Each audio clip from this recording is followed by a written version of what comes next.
सेना को आदेश थमा दो, मोहलत दे दो 2 दिन की, नक्सलवादी मिट जाएंगे और भारत माँ की जय होगी, तब हम झंडा लहराएंगे।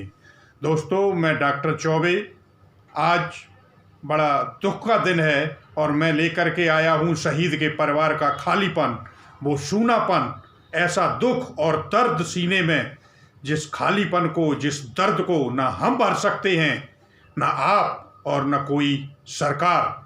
राजनेता सिर्फ जवानों की शहादत पर जो श्रद्धांजलि देने आए हैं, वो श्रद्धांजलि भी इस दुख और दर्द को कभी भर नहीं सकती।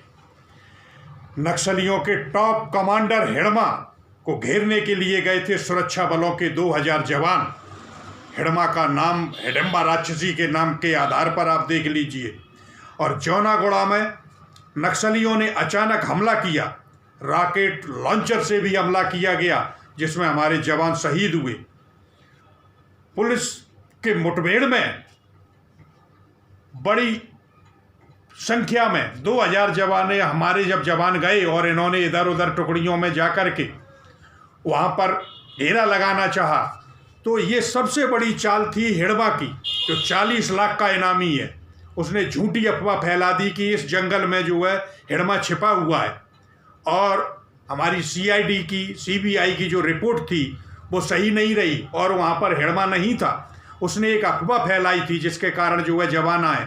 2000 जवान जब टुकड़ियों में गए और जब जगह पर वहाँ पहुँच गए तो चारों तरफ से लगभग 300 से भी अधिक AK-47 लिए हुए वहाँ के जवान नक्सलवादियों के, उन्होंने चारों तरफ से हमारी जो है जवानों को घेर लिया, जिसमें CRPF के भी जवान थे। और लंबी मुठभेड़ के बाद जब जवानों की कई संख्या, जे नीचे बैठे हुए थे और ऊपर बैठे हुए थे, घात लगाए नक्सलवादी, और हमले में जो है लगभग 30 जवान शहीद हुए और 31 जवान हमारे अभी तक गायब हैं।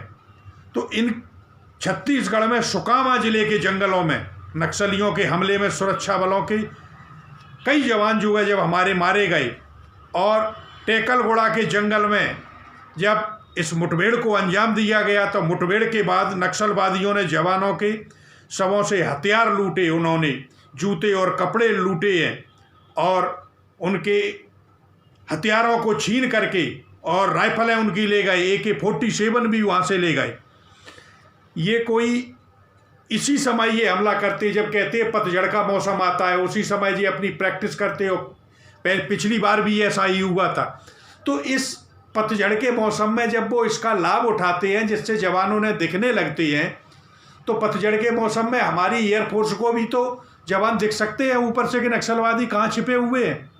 तो उन पे जो है बम्बार्डिंग, जब उन्होंने रॉकेट लॉन्चर हमारे ऊपर छोड़े तो हम जो है दूरबीन से सर्च कर सकते हैं उन जंगलों में कि नक्सलवादी कहाँ छिपे हुए हैं, या हमारे जवान इसी तरीके से वहाँ पर मरते रहेंगे।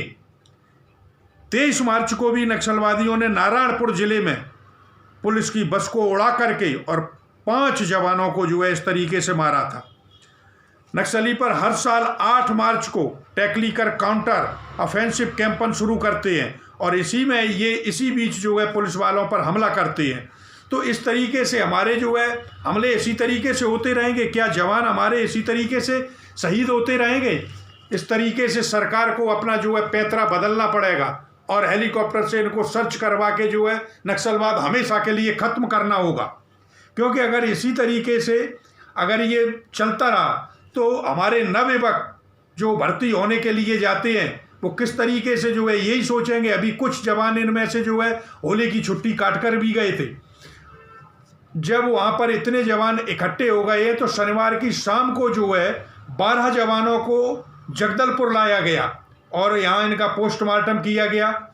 और इसी समय जो है बस्तर के जो है पुलिस महानिरीक्षक P सुंदरराज भी वहाँ पर पहुँच गए थे। तब उन्होंने बताया कि हमारे 7 AK-47, 2 UBGL और 1 LMG भी लूट कर जो है वहाँ के जवान ले गए।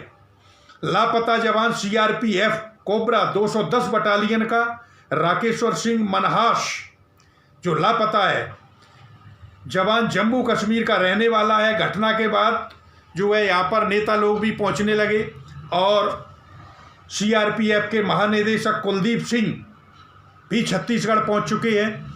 लेकिन ये जवानों के परिवारों का जो खालीपन है, जवानों के परिवारों का जो सूखापन है, जो दर्द है सीने में उन लोगों के, बिलक बिलक कर माताएं और बहनें रो रही हैं। कितनी ही माताओं की कोखें उजड़ गईं और कितनों के मांग के सिंदूर उजड़ गए। इनकी भरपाई कौन करेगा? इसलिए सरकार को जो है अब अपना रास्ता बदलना पड़ेगा और इनका खात्मा करने के लिए कोई न कोई इस तरीके का कदम हमें उठाना पड़ेगा कि हमेशा के लिए जो है नक्सलवाद खत्म हो जाए। जय हिंद, जय भारत।